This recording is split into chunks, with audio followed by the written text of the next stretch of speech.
بصراحة كده كنت مترددة إن أنا أعملها، بس لمّا جرّبتها انبهرت بالنتيجة. طبعًا إحنا كمصريين متعودين لمّا نيجي نعمل مسقعة لازم نحمّر البطاطس والبتنجان والفلفل في الزيت، وغير كده إن هُم بيشربوا كمية زيت كتيرة جدًا، وبتكون تقيلة على المعدة. فجرّبت النهارده أعملها معاكم بطريقة صحية جدًا وسهلة وبسيطة، وزي ما أنتم شايفين بتدوب كده دوبان، وزي ما أنتم شايفين البطاطس مستوية والبتنجان كده دايب، حاجة في منتهى الجمال والحلاوة. وده كله من غير ما تشرب ولا نقطة زيت، علشان عاملاها النهارده معاكم بطريقة صحية جدا وسهلة وبسيطة وطعمها لذيذ جدا وريحتها بتجيب لآخر الشارع. وعلشان تقومي بتحضيرها بنفس الطريقة، طبعا انا هنا استخدمت كيلو من البتنجان. طبعا انت ممكن تستخدمي اي كمية انت تحبيها او تفضليها.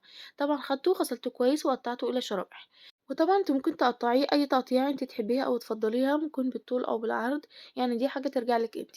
وجبت الصينية اللي انا هدخلها الفرن او الصاج، ورصيت فيها البتنجان كله جنب بعضه، وبالفرشة هندهن وش البتنجان دهنة بسيطة جدا من الزيت. واوعي تكتري زيت، زي ما قلتلك حاجة بسيطة جدا، وبيتحمر معاكي وبيطلع كأنه مقلي بالظبط، حاجة في منتهى الجمال والحلاوة. ولما ندهن وش البتنجان كله بالزيت هناخده وهنقلبه على الوش التاني، وهنرجع ندهنه دهنة بسيطة جدا من الزيت. وزي ما قلتلك اوعي تكتري زيت، يعني هي حاجة بسيطة جدا علشان ياخد لون بس كده من فوق. وعلى فكرة بيستوي ويبقى دايب كده دوبان وهو في الفرن كأنه مقلي بالظبط.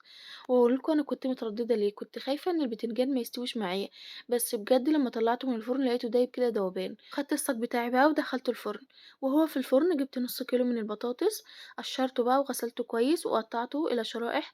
طبعا انت ممكن تقطعيه اي تقطيع انت تحبيها او تفضليها، او ممكن تقطعيه الى مكعبات، دي حاجه ترجع لك انت. وقمت جايبه حله ونزلت بالبطاطس، ونزلت عليها بميه. طبعا كميه الميه لازم تغطي البطاطس بالشكل ده كده. وهناخد الحله وهنحطها على النار، وهنسيبها لغاية لما تغلي، وهتغلي غلوتين كده 3، وهنقوم مطفيين على النار. احنا عايزينها تستوي نص سوا بس، ما تكتريش عن كده علشان البطاطس ما تتريش معاكي. غلوتين 3 وهتقوم مطفية عليها. زي ما انتوا شايفين البطاطس لسه ما استوتش، لسه ماسكه بعضيها. هناخدها بقى وهنصفيها في مصفى. هتجيبي الصينيه اللي هتدخليها الفرن وهترصي البطاطس كلها كده جنب بعضيها، علشان لما ندخلها الفرن كلها كده تتحمر وتبقى كلها زي بعض. وهنجيب قرنين فلفل حراق، هنغسلهم كويس وهنحطهم كده في الصينية. طبعا الفلفل الحراق ده حسب الرغبة، ممكن تستخدمي فلفل رومي أو فلفل ألوان، دي حاجة ترجعلك انتي. بس بجد المسقعة ما تنفعش من غير فلفل حراق، بيكون طعمها لذيذ جدا وكده، وحاجة في منتهى الجمال والحلاوة. جربوها بجد وانتوا هتنبهروا بجمالها. ودهنت البطاطس دهنة بسيطة جدا من الزيت مع الوش، ورجعت قلبتها على الوش التاني، وقمت راجعة دهنها دهنة بسيطة جدا بالفرشة كده. واوعي تكتري زيت، زي ما قلتلك هي بتتحمر وبتبقى مستوية ودايبة كده دوبان، حاجة في منتهى الجمال والحلاوة. واخدت الصاج ودخلته الفرن، وفي الوقت ده كده كان البتنجان اتحمر معايا في الفرن، وبقى جاهز معايا وبالجمال والحلاوة دي كلها. بسم الله ما شاء الله عليه، متحمر احلى من اللي انت بتقليه في الزيت بمية مرة. صحي جدا ولذيذ ودايب كده دوبان ومستوي في منتهى الجمال والحلاوة. هنحطه على جنب بقى، وتعالوا ما نشوف البطاطس بعد ما طلعت من الفرن. شايفين بقى الجمال والحلاوة، ولا تقولوا لي تحمير ولا كلام كتير. خد بقى الجمال والحلاوة دي كلها وهنحطها على جنب. وتعالوا بينا نحضر الصلصة مع بعض. في حلة على النار هننزل معلقتين سمنة بلدي وهنسيبهم لغاية لما يسيحوا معانا. وهننزل بنص كيلو من اللحمة المفرومة، ممكن تستخدمي ربع كيلو، يعني دي حاجة ترجع لك انتي. ممكن تستغني عن اللحمة خالص، بتكون جميلة جدا من غير اللحمة. وهنشوح اللحمة تشويحة كده جميلة جدا مع السمنة. وهننزل عليها ببصلاية وقرن فلفل حراق، وزي ما قلت لكم الفلفل الحراق حسب الرغبة، ممكن تستخدموا فلفل رومي او فلفل الوان، دي حاجة ترجع لكم انتوا. وهنشوح كده البصل لغاية لما يدبل معانا. وهننزل بنص معلقة من التوم المفروم. طبعا التوم ده اللي انا كنت مخزنه معاكم، بسم الله ما شاء الله عليه، كأنه لسه فريش بالظبط، محتفظ بلونه وريحته، بجد جميل جدا. عايزاكم تجربوا طريقة التخزين علشان هتفرق معاكم كتير. وهنشوحه تشويحة بسيطة جدا مع بقية المكونات لغاية لما نشم ريحة التوم. وهنقوم نازلين عليه بعصير الطماطم. طبعا دي طماطم فريش ضربها في الخلاط ونزلت بيها على طول. ولما كانتش الطماطم حمرا معاكي، ممكن تستخدمي معلقتين من الصلصة، وهنضيف عليهم الملح والكمون وشوية من الفلفل الأسود والكزبرة، وهنقلبهم تقليبة كده بسيطة جدا مع بعض.